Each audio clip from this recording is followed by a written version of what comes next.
Chapter 9 of Julia Ried. Julia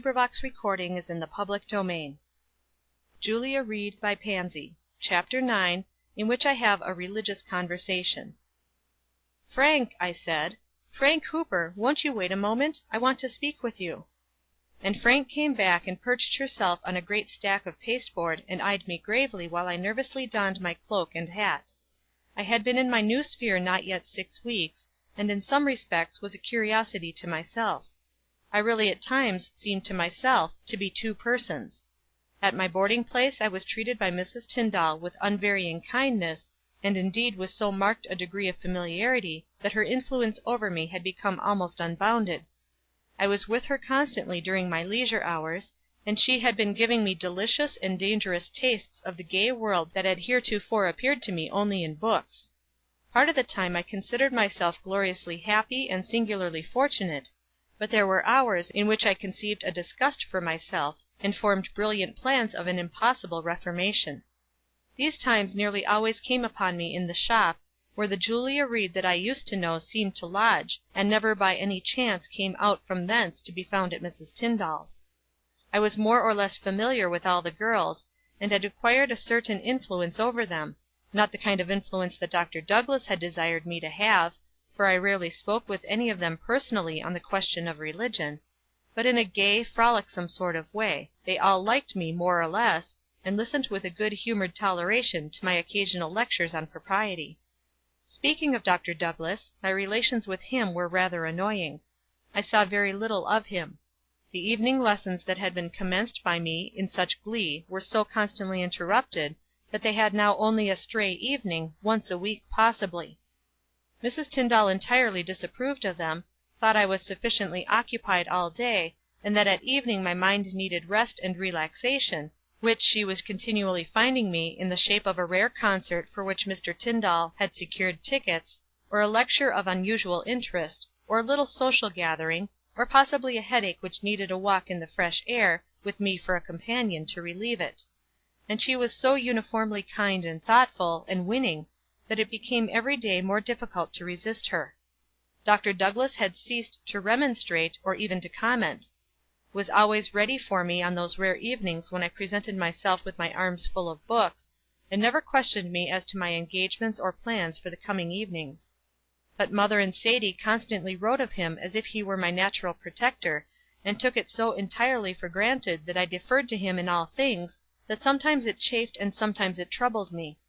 He had ceased all opposition to my plans, and only showed his interest in me by constantly remembering rubbers, and umbrella, and waterproof, whenever there came an unexpected change in the weather, or by some such quiet attention to my comfort. On this particular afternoon of which I write, I had been having one of my seasons of reformation, brought upon me by a troubled look in the doctor's eyes as he questioned me closely, when we walked down town together, about Frank Hooper's deportment in the shop, and revealed to me incidentally that she had not been to the young people's meeting for a month.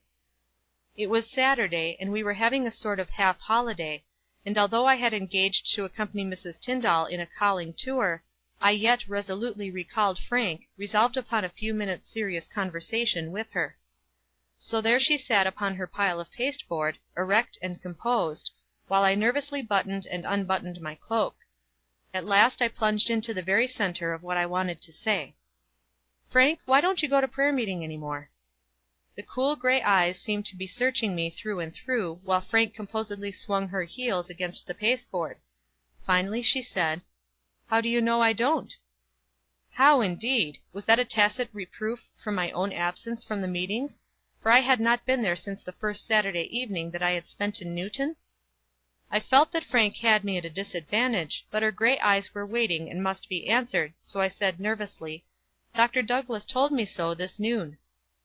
Frank's heels were quiet, and a little red spot glowed on either cheek, but her voice was still cool and composed. "Did Dr. Douglass complain to you of my refractory self, and enlist your sympathy and cooperation on my behalf?" "Now, Frank," I said pleadingly, "don't be ugly. Tell me, please, why you don't go any more?" Frank laughed, and spoke in her old hard tone. "What's the use? I get no good by it, never did. Satan desires to have me twice as hard the day after I go to meeting, as he does the day before. That's Bible, I know so much about the good book. Fact is, I stay away as a matter of principle, because I'm so much less wicked when I don't go." "Oh, Frank," I said, in great and genuine sorrow, "I wish you wouldn't talk so. I wish you could be serious." Frank's face had resumed its gravity, but there was a touch of curiosity in her voice as she made her next remark. "I didn't know you were so interested in the meetings. Why don't you attend them?" When I look back on that conversation, it seems to me now, as it did then, that I would give almost anything if there had been no occasion for asking that question, if I had attended every one of those meetings. The question confused me, my cheeks grew red, and I looked down and twisted my cloak buttons. At last I said: "Frank, there are reasons. I have but very little time, and I am differently circumstanced. She interrupted me. "I know we are," she said, with a mocking smile. "Of course your time is very limited. I only work 10 hours a day, while you have to work from 8 in the morning until 5 at night.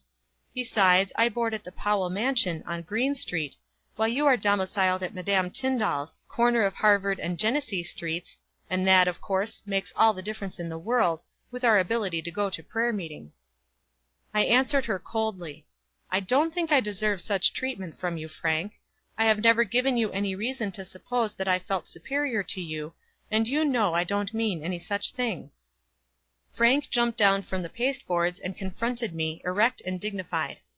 "Don't you mean just exactly that, Miss Ried, only you don't want me to know it?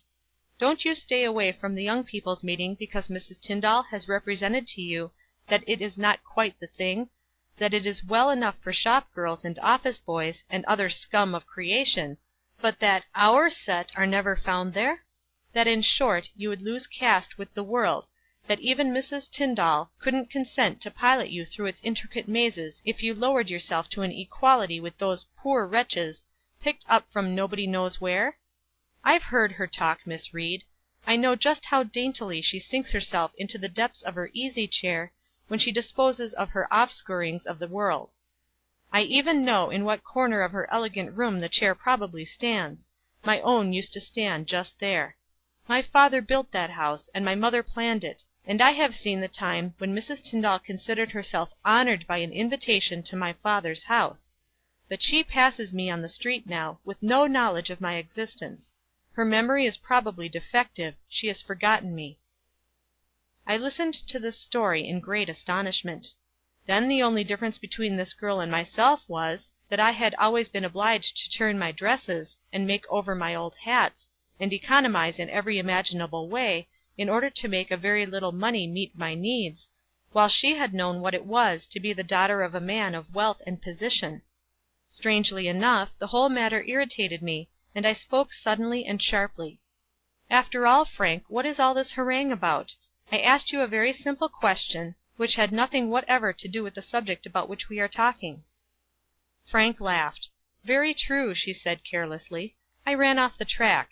The fact is, I preach a sermon so seldom that I find it difficult to stick to my text. Well, let me see, what was the important question? Why don't I go to the young people's meeting any more?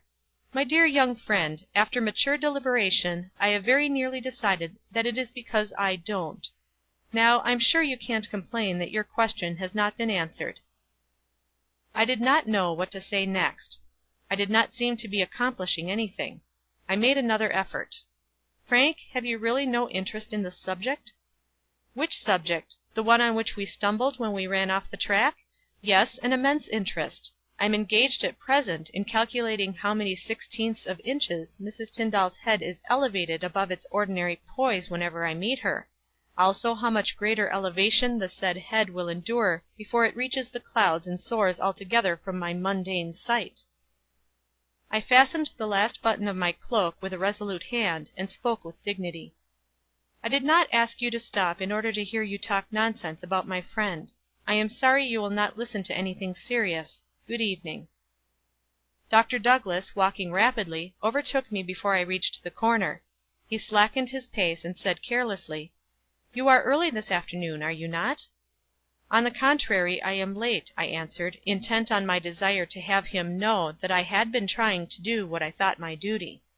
"I have an engagement with Mrs. Tyndall, and I presume she is waiting for me. but I stopped to have a quiet little talk with Frank Hooper, and accomplished very little by it, I imagine." The doctor's face lighted.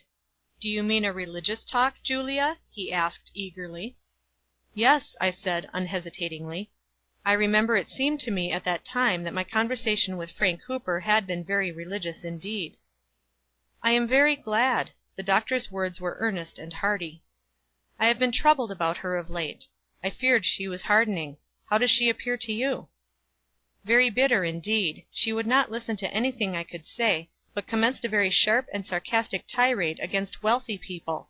She evidently feels above her station."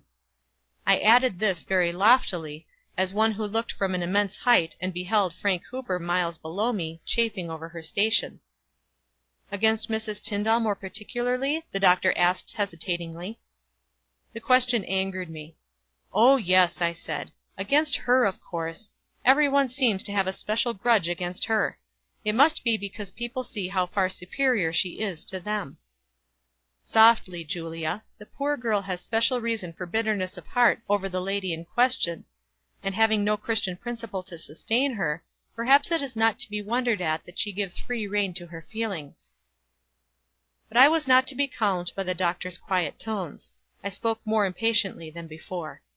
"Oh, of course, she has an excellent excuse for her wickedness. It is easy for you to find excuses for every one but Mrs. Tyndall.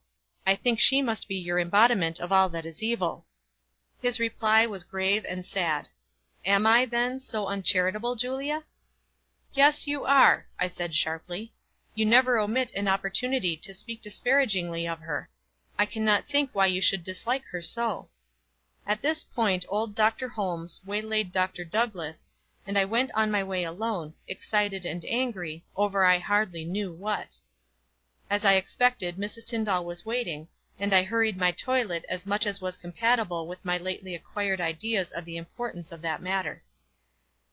Almost the first persons whom we met when I was again on the street were Dr. Douglass and little Ruth Walker, walking uptown and engaged in earnest conversation. Mrs. Tyndall's incredulous stare must have astonished the doctor. She hardly waited for them to pass out of hearing before she spoke. "Now, isn't that the oddest thing for a man in Dr. Douglass's position to do? What is the use in his parading the street with that shop girl, making a companion of her?" "She is in his class, you know," I ventured to say. Someway I always had an irritating sense of being forever trying to uphold Dr. Douglass's views to Mrs. Tyndall, and Mrs. Tyndall's views to Dr. Douglass, and never succeeding in either case. "I know," she said promptly, "and he feels a sort of interest in her, of course.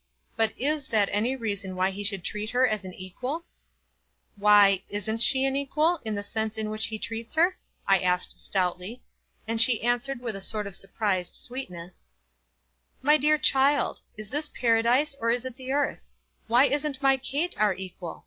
Why didn't we invite her out to make calls with us this afternoon? Why don't I bow to Judge Hervey's chambermaid when I meet her on the street?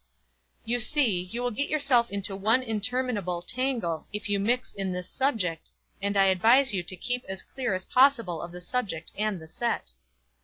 At this point, as we turned the corner, to my absolute dismay we came face to face with Frank Hooper, and her low, mischievous bow was not returned. It was months after, that I one day reviewed that "religious conversation" which I imagined myself to hold with Frank Hooper, and I found that the only words which I used that could possibly be supposed to be tinged with religion were, "Why don't you go to prayer meeting any more?" and, "Have you really no interest in this subject?" Chapter 10. Recording by Trisha G.